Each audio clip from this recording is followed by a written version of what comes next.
to see Yes. what you Yep. cover in chapter 5, and then we'll do a couple of demos, and then we'll talk about the HTTP add-on. I'm very interested on that because I have a background in Knative. I was one of the co-founders when I was in IBM with Google and VMware folks, and yeah, trying to catch that request and freeze it and say, hold on, I'll move and create a pod. Oh, by the way, carpenters need to create an EC2 node. Oh, wait, I need to still wait.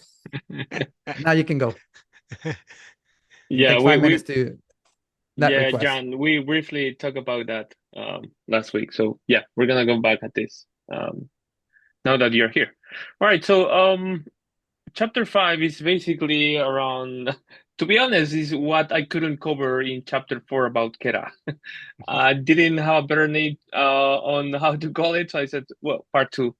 Uh, Um, That's cool. and and for me, these the topics that I cover here is usually the topics that I don't see people talking much about KEDA. Um, John might be tired of me hearing the same thing, but I keep hearing that, yeah, KEDA is just another autoscaler. You can scale to 0 and that's it. But that's just a small part of it, right? So I wanted to continue diving into this and a few things that I don't usually see pop up in conferences or blog posts. It's, for example, the ability to scale based on schedule. So you can have the scale object with a cron job format. And in the book, of course, I go and explain about this format, but I think that this is new to someone that has been working in all of this already. So the idea with this type of scalers is that you can set schedules of when to have pods running, and if you have this, for example, at from Monday to Friday, you basically activate with one replica, and then you might have another trigger or another autoscaler within that object that will be more dynamic in how many replicas you have. You can think about this as a way to activate or deactivate the scaling of that workload. Can it be And desired? Can it be zero desired replicas? So um, that is actually not recommended. Like that would be the other way around, like reverse configuration, but desired replicas should be higher than 0 because that means it's active, it's activated. yeah, Okay. all right, cool. Thanks, Jan. I was going to ask you about your thoughts about this. Anything that you've seen, John, people using this? I know that Oh there's no, I kind of think like a, maybe my question was like not this specific thing, but there's a way to like shut down everything on a schedule. Like I don't want any pods running on the weekend. Yeah, so you would design it the other way around. Like you would here set the busy hours and the desired replicas, but then in the rest of the scaled object, there's a min and max, your boundaries, and you say it, you tell the min to be 0. Okay, means zero. Okay. And that way it scales to 0 outside of So the this is the business hours. positive thing. Like from Monday to Friday, I want pods, right? So you have to configure this in that way. Okay. Yes, Perfect. exactly. yes, yeah. All right, and I mean then the book goes into a hands-on lab with this. I don't want to show this because again we want to talk about other topics from this chapter, and I do think that the other topic might be more interesting to show it live as well.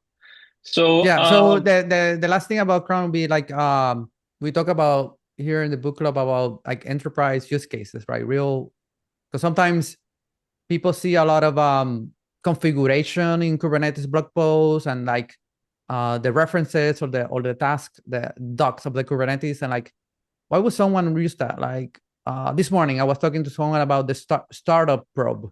Right, we have liveness probe, we have readiness probe, like, and there's a startup probe.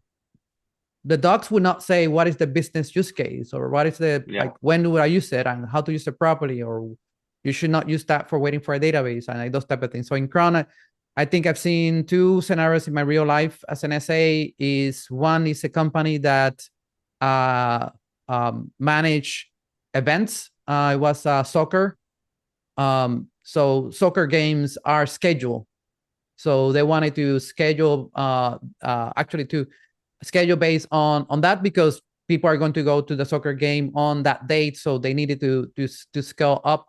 But when their game is not happening, scale down. The same thing for tickets, like things like this big company that sell tickets. I don't want to say the vendor, right? They can use KEDA, recommended KEDA. And then the last one was a company on premise, where they wanted to shut down machines, right? Or shut down on the weekends. Like they don't want to waste money on the weekends, if people are not using it, or even during the night, because they know, like dev systems, right? CI/CD systems, things like that. Yeah, exactly. These are essentially the major two use cases. I do have a little bit of a spoiler from the upcoming 2.20 KEDA release. There is going to be another scaler. I personally call it a cron on steroids, that you don't have to configure yourself.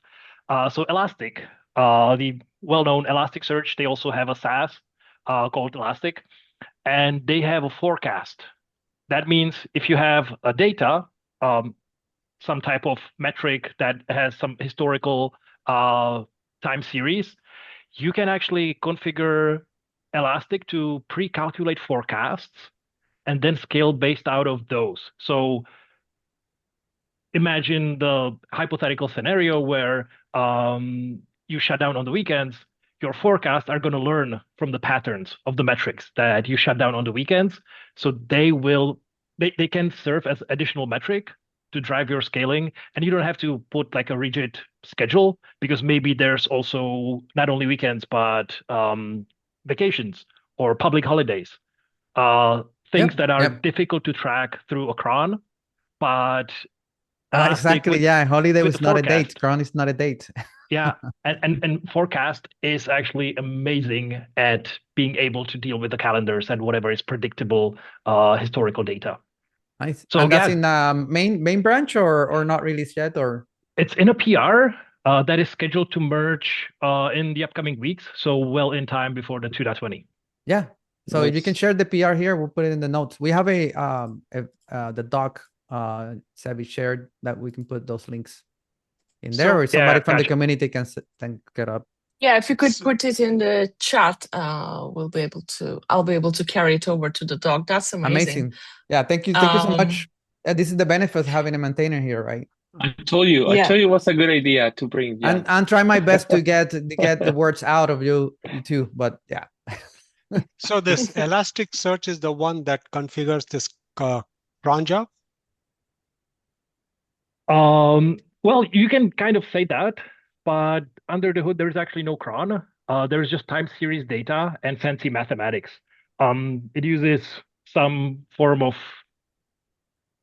regressive algorithm. I don't know exactly the math beneath it, but it's advanced statistics, and you just configure an API for the Elastic, and the Elastic is responsible for calculating the forecasts, and then you consume it as a metric. So yeah, you don't really...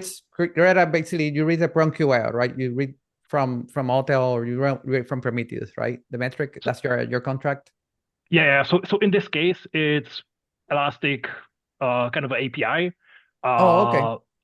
But yeah, very similar pattern.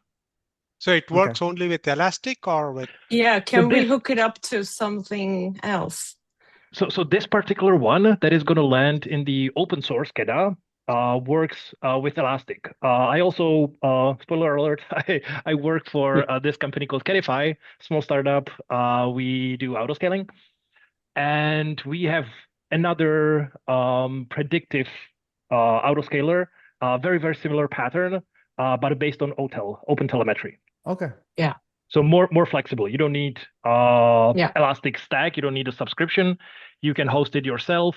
Only thing that you need is open telemetry and some compute, because you will be self-hosting the database, the time series database, responsible for calculating the predictions. Okay. I have another question. Do you have scalers that look at RDS and look at their CPU memory and scale, parts? So in that case, this will be tied to CloudWatch metrics. Okay. You will need to use CloudWatch metrics, but that Okay. tends to be you need to consider then the lag that by the time you get the metric to land to CloudWatch metric, then to scrape that metric. So you will need to think about it, how you want to do it, Okay. and the fastest way that I discovered thanks to Jan is by using the open telemetry and that the apps might be exposing that metric. That might be the fastest way. I guess, of course, you can use CloudWatch to scale, but you need to consider that it will take some time Okay. There to is a latency. There is a delay. Okay. yeah. Okay. So yeah, Thank you. sorry about the crown. So what was the thing that you were going to show next, Christian? Yeah, just one question before Sorry, go on. I see a question in the chat. Not sure if that was you were going to say, Sebi. Oh, no, but I can read it fast. So Inti was asking, is it hard to configure, for instance, if you have two triggers, one that is cron and another SQS, for instance, or anything else? If the other one is triggered, will it scale even if it's outside schedule?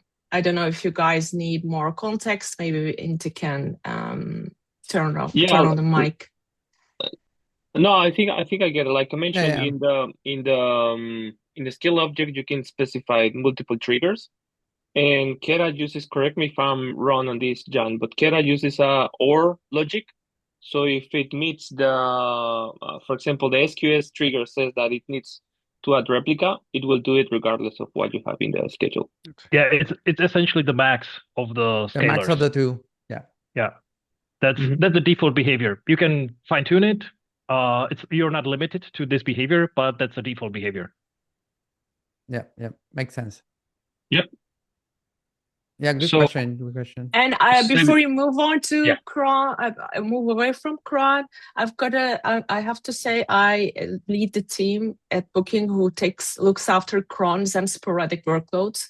So KEDA with cron kind of opened up new ideas for me. Like we look after a legacy work system platform that does crons all across Booking, then a Kubernetes-based cron system, and AWS related, sporadic bursty workloads. User experience is looked after by my team. So this was interesting. I never thought of that. Like, okay, cron-based autoscaling. Yeah. Nice. Good to hear that. Good feedback. And I guess that the next one will be perhaps when we might spend a few more minutes is the KEDA HTTP add-on. And this add-on is as another scaler, essentially as Carlos was saying before, that if you can scale from zero, typically we see in the demos, in the examples, that you can scale from 0 to n in a queue-based system. But in an HTTP-based workload, that wasn't possible until this add-on came out.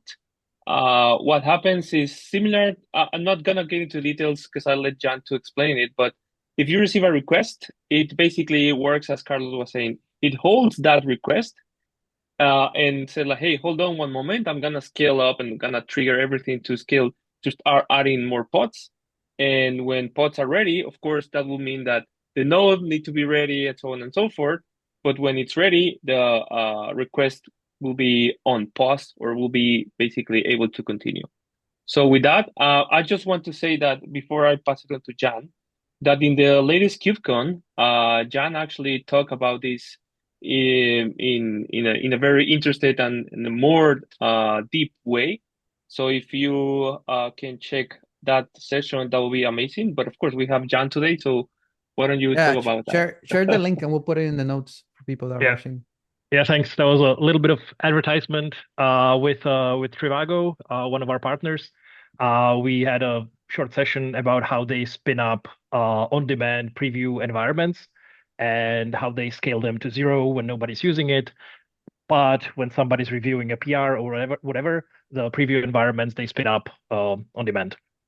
And So for this, Christian, you nailed it. Yeah. Jan, just to recap, because we already discussed this in the previous session, was like, if you have normal web APIs, right? HTTP or web APIs, and you're not you are not scaling to zero ever. You don't want to do that. That's the normal way of like going to Prometheus or your Auto and scrape. You don't need this add-on, right? Is that correct? You're just a normal Exactly. thing.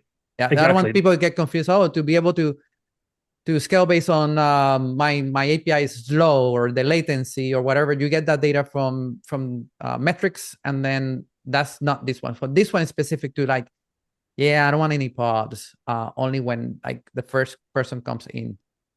Yeah, that's one thing that's unique about this one. And the other one is, as Christian already hinted, it doesn't sit only on the like control plane where getting metrics, scaling paths, but this also sits on the traffic path. So every single request going to your pod has to go through the HTTP add-on. And I mean, with Kubernetes, you can get serverless with Knative, as Carlos already knows. But if Knative is a little too heavy for you, and you already have some autoscaling in place, then you want to have some way of serverless, but without the overhead of Knative, the HTTP add-on is currently another alternative. But how does it work? Yeah. Is it a pod and a service that I need to send the traffic? Because I things like Istio, right? And that traffic is HTTPS. It could be authenticated. Like, how can I get in the middle, right? Of being the first person to receive something, and then correlating back to which is app 57 in this cluster is the one that is related to this HTTP request. It just like walk us through. I don't know if the book walks us through. Yeah, so it has a couple of additional special parameters that you have to configure. The routing is essentially based on the host header from the HTTP request, or authority pseudo header if you're on HTTP2. Similar for WebSocket, gRPC supported as well, those protocols. And there is a thin reverse proxy, L7 implemented. It's called Interceptor. I think Knative has similar concept, actuator or activator or something like that, instead of interceptor. And again, it passes through every single request. It measures how many requests belong to each configured application and releases them as soon as there is at least one pod that is ready for that particular service. And it sends metrics to KEDA, and KEDA then figures out how much to scale. So that's like a TLDR. Can you show a little bit of the config, Christian? Absolutely. Do you have something? No, if you can share it, because I don't have it in the book, simply because, of course, I started writing the book. Now it's going to be 1.5 years ago. And I reached out to these guys that the add-on was way too in beta or alpha or something, and it was going to be changing a lot. So the content that I will have put in the book will be obsolete very, very rapidly. So that's why I didn't include it. Yeah, but you can go ahead and open the website, right? The KEDA website that I chose. You want to show it? I can screen share if that's okay. Yeah. What is the real world use case where we need this HTTP add-on? So if you need to scale based on a metric, such as how's it called? A request per second, for example, or the number of concurrent sessions. Let's say you have WebSocket service. You want to scale based on the number of sessions. You know that single pod can handle 10. I don't know, some arbitrary number that came to my mind. So this will count the number of live sessions going through and scale based out of those. And the specific major selling point of the HTTP add-on, if majority of the time, if your application is idle and does nothing, and you want to scale it to 0 for the ultimate saving, right? Because what's saving you more than if you're not running anything? And that's essentially right now with Kubernetes, you can do it either with Knative or HTTP add-on. As far as I know, like the major components, there might be some additional, but these are like the biggest players, also used by big corporations and big companies. So yeah, if you need to scale to 0 completely. So for example, if I'm using like I'm trying to figure this out, like normally like how people would use this, like when you create a deployment and you create a service and then you create an ingress, usually like maybe let's talk about EKS and AWS, you create an ingress, an application load balancer gets created, and then it gets configured to send the traffic to the pods, right, IPs directly. So in that case, you would not create an ingress, you would leave the service for the application, and then create this, and then create an ingress that points to this. Yes, correct? exactly. Or do you have a diagram that shows this? I was looking for a diagram to show people that like I know how this worked. I'm just trying to explain for folks that don't know, right? That work with pictures. But good point. Good point. So I have a diagram from the Kedify side. Okay.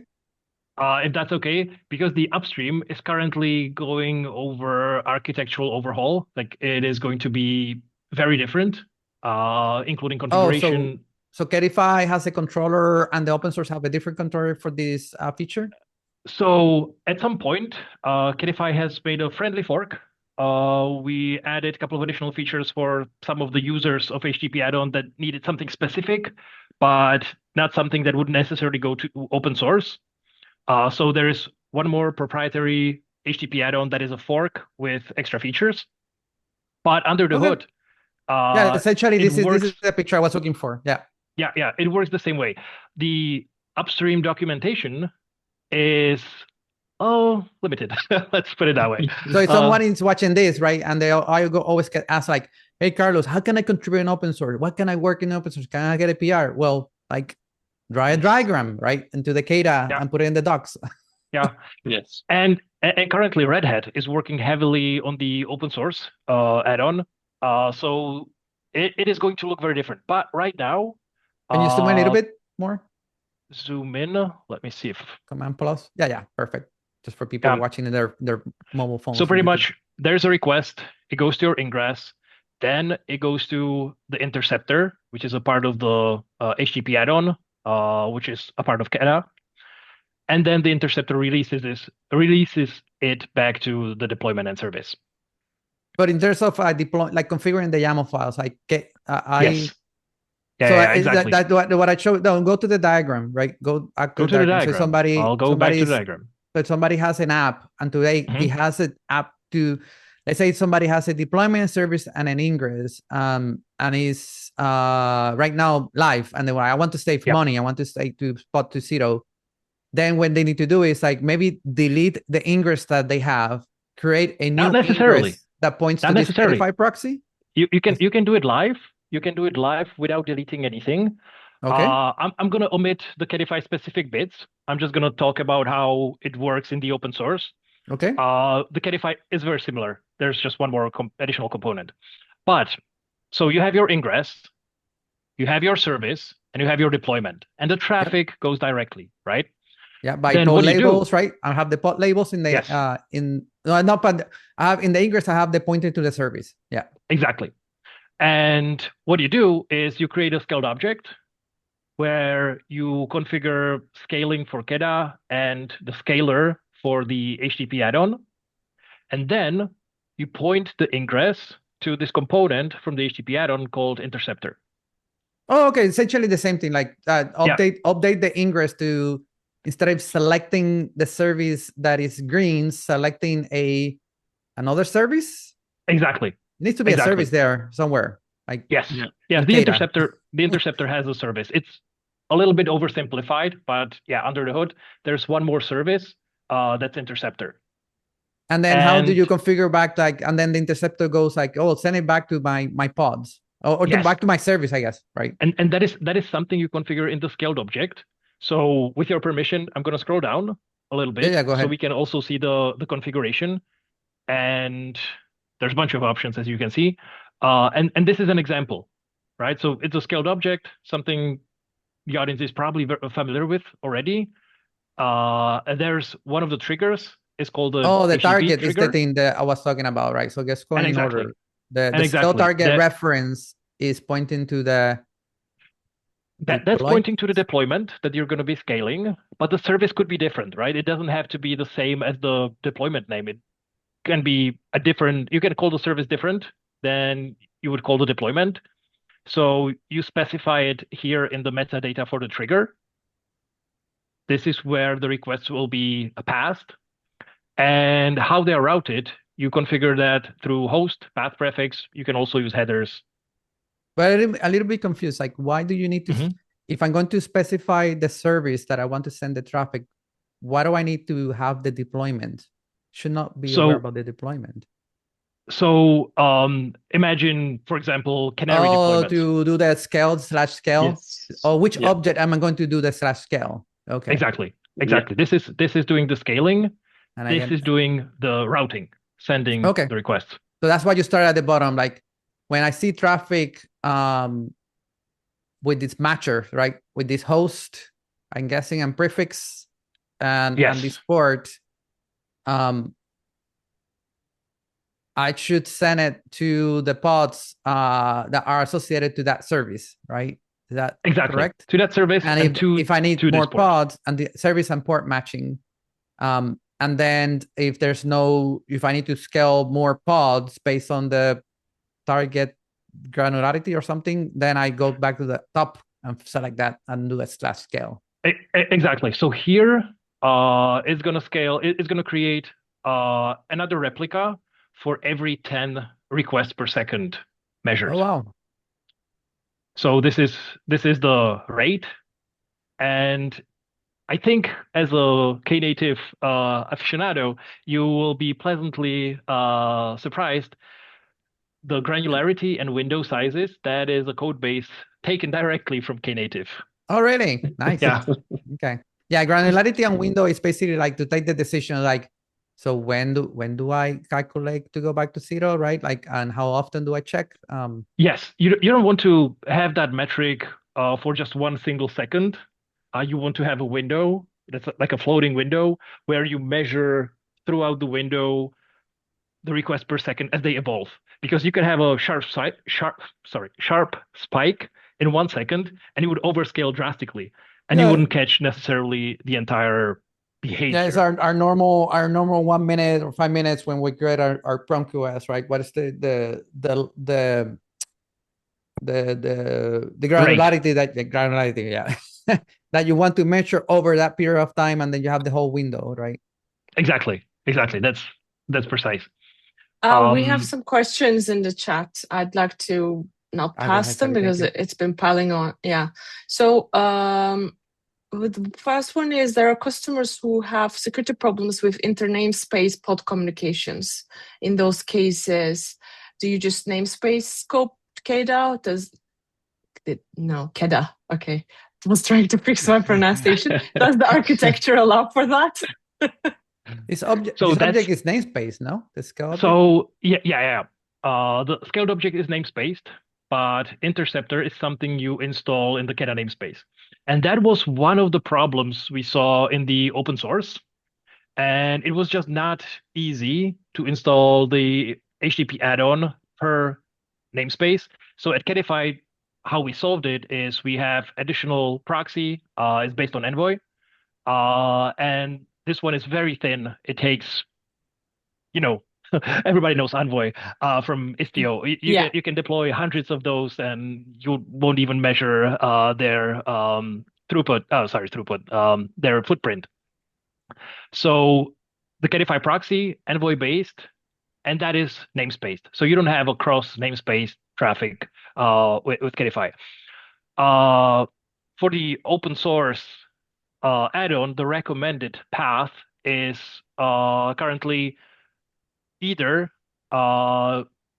having service that you maintain the endpoints yourself, so writing a controller to maintain the endpoints for that service and doing that dynamically to the interceptor, or using the external name service, kind of a hack. Yeah. At Kedify, we didn't like either of those hacks. So we used external name in Knative. Yeah. So we did the Kedify proxy with Envoy, and we also bypass interceptor because turns out writing L7 reverse proxy that is performant and feature complete is hard. And people at Envoy did a phenomenal job. So for us, it was just easier to go for majority of the traffic through the KEDA proxy and bypass interceptor. But right now, the performance is improving, and the open source one is getting better and better every day with every PR.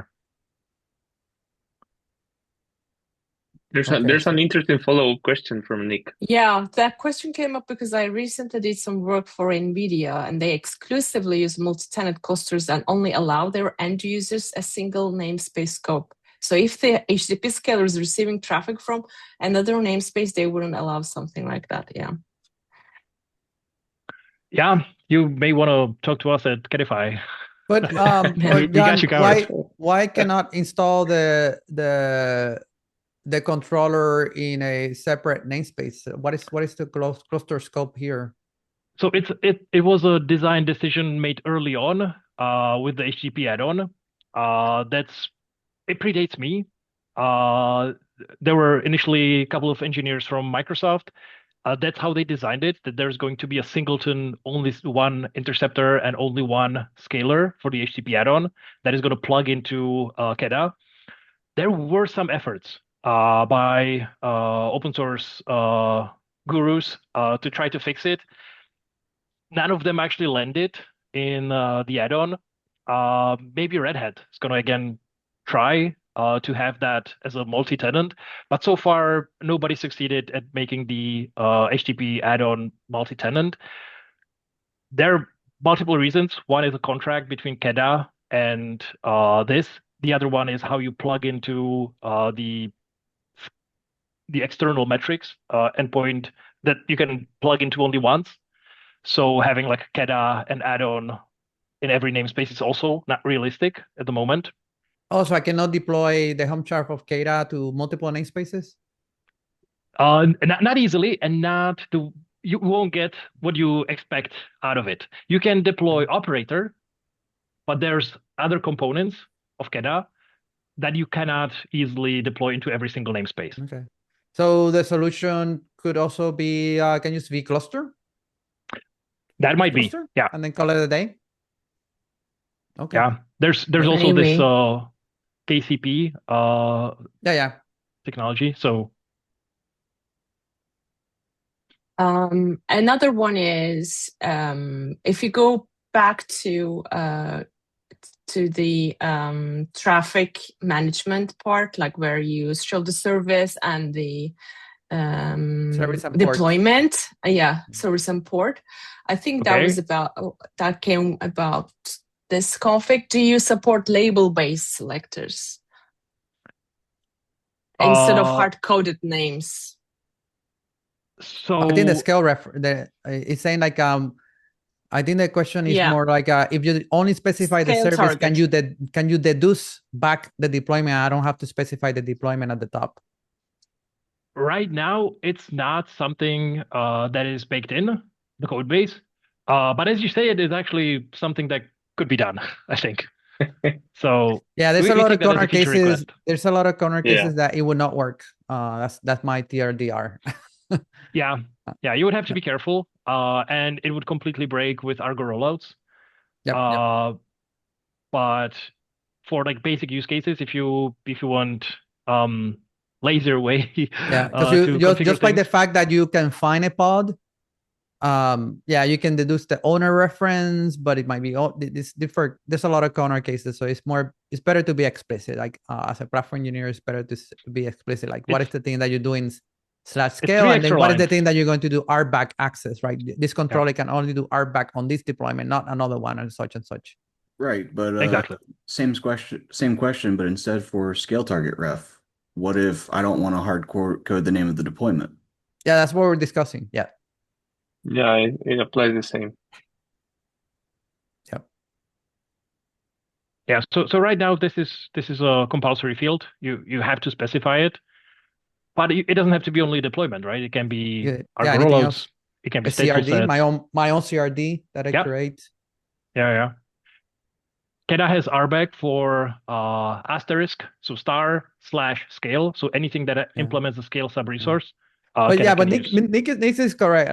But I'm just saying that there's corner cases that may this covers majority of the use cases, and the other way around is like you have to get the pod, you have to read the pod, but look for of the replica set, and the replica set look for the parent, and then see if it's a deployment. Maybe there's no replica sets, right? I'm just creating a CRD that accepts /scale. And right? OpenShift, they can have an OpenShift, something else. Their deployment config. It could be done. It might be finicky, and they might not be reliable. replicas, right? They might not be replica sets. And to be fair, it depends on the use case as well. Maybe, I mean, not HTTP add-on might not be the use case for this, and because like Jan was saying, most of the feature that this add-on calls attention from everyone the most is the ability to scale from zero. Yeah, but in addition to that, what you have is that you can scale based on the request rate. Those type of metrics, you can get them from Prometheus or using OpenTelemetry. So I guess that it depends. You don't have to strictly use this add-on if your use case doesn't meet all of the checks. I was just curious about how flexible it was. I'm not saying label-based selectors would be better. I'm just curious about what the capabilities are. Yeah, fair point. Yeah, good. And they also I will say it's the scale to, I think, right, Jan, that the primary purpose of this add-on is the scale to zero to make it easier, and then the cooldown period. You see the cooldown period. I was mistakenly talking before about the requests per second, like 10 requests per second over 1 minute. It's the bottom one. I think that's like, I missed how I read that.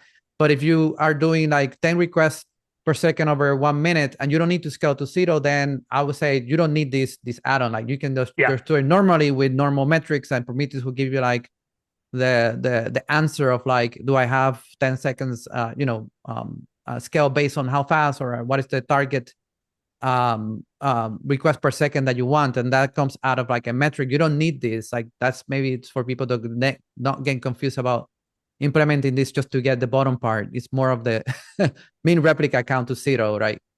Yeah, exactly. That's the killer feature. But you added the extra nice thing there, because you want to know requests per second, and like, do I need more or less? So it's a good thing to scale based on that. Yeah, and definitely with scale to zero, you would need it to be explicit, because you can't get an a reference of a pod that isn't there. Yes. Yeah. That's the answer. Maybe Nick to our question. Yeah, no, as soon as that clicked that the main feature is for scale to zero, I was like, that's why this is explicit. Because there's zero pods. I cannot find the deployment. Yeah. Okay. All right. There's another question, but not sure should we progress a little bit more? Yeah, we have maybe 3 minutes to conclude on this, and then we'll go to the session. It's because the question is not related to HTTP add-ons, I think. It's based on resource quotas scaling. But yeah, let's just try to finish what we have, and maybe we can get to the question at the end. Yeah. All right. So next on the things that that I usually don't see from people talking about is that KEDA has kind of like a failure methods, you can call it that way, or to make it optimize as well. For example, you can cache metrics to avoid hammering your endpoint for getting metrics if it's not going to be changing often. You can also have the ability to pause autoscaling. This is very useful in case of when you're doing a rollout, updates, upgrades, or maintenance in your cluster. You can just add an annotation and pause auto-scaling as well. And fallback scaling actions as well. You can configure to fall back to different scalers that you have, or triggers that you might have. And into this, Jan was sharing something with me later that we'll talk about later on in terms of fallback. But yeah, I just wanted to highlight these features that we don't see often people talking about and highlighting from KEDA. What is the fallback And does? It's like if you have a one trigger to fall back, if that trigger is not working or not getting metrics or failing, yeah, like you fall back to another trigger. yeah, you can configure like it said, like you see in the screen, you can set the threshold failure that you would like to have for that trigger, so you can give up. I mean, it's not working, it's returning null, or basically you don't get a metric for that. After it, you can fall back to say, hey, let's keep it static to the replicas that you have, and that's it, right? I think that there's work coming on to make this more interesting. But for now, the way it works is like this. You just kind of like, if it cannot do something because the metric is failing, just default to a number of replicas. Yeah, I guess this is an emergency of like, if this thing is not scaling up or scaling out, worst case, just scale to 6, and that will cover us until somebody sees what the problem is or something. Yeah, and in the chat, I just shared another teaser for the upcoming KEDA release. There's going to be exactly the situation, Carlos, that you have touched. I swear I'm not looking through the GitHub repo. Carlos I just see a lot of things in the field, right? 20 hours with LLM, just what's the next features on KEDA? Yeah. And that is going to be kind of what you would expect from a failover. You'll configure, hey, scale based on this trigger. If that trigger is broken, scale on the other trigger. If that trigger is broken, give me a static number of replicas or whatever. So advanced failover strategies where you can combine it. That's interesting. That makes me think, because you would not have that in the normal Kubernetes HPA, right? If HPA is wired to a Prometheus adapter, and it's not working, bad luck over the weekend, like. But that's why you have observability. So I'm interested, like KEDA building this type of failover or resiliency inside KEDA, instead of like using the observability umbrella that we use in Kubernetes. Just a thought, not saying that it's negative or positive. Yeah. All right. So on top of what Jan shared with that PR, that's basically gonna be implemented in what's called scaling modifiers. And the first time that I hear about this was actually from Kedify folks, and I was surprised to see how it works. But essentially, what you can see with scaling modifiers is, to summarize it, is you have a way to set formula and set a scaling rule that is more intelligent, I would say. And the pattern and example that I have in the cluster, and actually Satish reached out to me the other day with something related to this as well. Imagine that you are scaling out, originally adding more replicas to the pod, but at some point you're gonna be hammering your database. So scaling modifiers could work kind of like, hey, if we have write lag, or the latency of the writing operations from a database is is above a threshold, do not scale and keep it static, and kind of like stop adding more replicas, but because you're actually creating more damage than trying to solve the saturation in your workload. Else, just keep scaling as needed. So in the hands-on lab, the way that I figure out to show that easily is that the API or something should tell you about the metric. That, for example, in this case, something will tell you that the latency is below a threshold of 100 milliseconds. When that threshold is below, you can continue scaling. But if it's above that threshold, you effectively will pause scaling. But instead of going kind of like into the operation of pausing or annotating the pods or the scale objects to pause autoscaling, you can do it in a more intelligent way in this case. And And yeah, the other use case that we've been, and actually the one of the features or the use cases that Kedify talk about this is in the AI era, right? So customers are using more this into to be more precise into what scaling means. Sometimes it's not just about one metric. Sometimes it's not just about getting the maximum of number from having different triggers. Sometimes it's actually more difficult or something more nuanced on how to decide how much to scale. Yeah, I've been seeing like, for example, I would like to speed up, for example, if the requests are queuing in VLLM, I would like to multiply the number of replicas that you could have because I want to avoid as much as possible queuing requests into VLLM. Otherwise, keep scaling as you will normally see it. So yeah, I think that use cases, we can be more creative around this. But yeah, I've seen this working or seen this feature from KEDA that hopefully it's getting more popular and popular. But yeah, not sure, John, if you want to share some customers' anecdotes that you've seen as well. Yeah, no, you nailed it. This is pretty much the way how to think about it. The entire math is available for anything you can do with the metrics. You can use getting modifiers to fine-tune advanced algorithms. Yeah. And if you of could course, go back to the question, sorry, yeah. I'm kind of worrying about the time a little. This was about namespace scoped KEDA with GitOps using resource quotas. So Inti's client is now growing the resources in the namespace and wants all of them to scale with KEDA. However, they are not sure the best architectural approach to consider hard limits of resource quotas versus growing demand scale. But I guess the customer cannot go on Kedify due to budget constraints. So is there anything that KEDA might help here?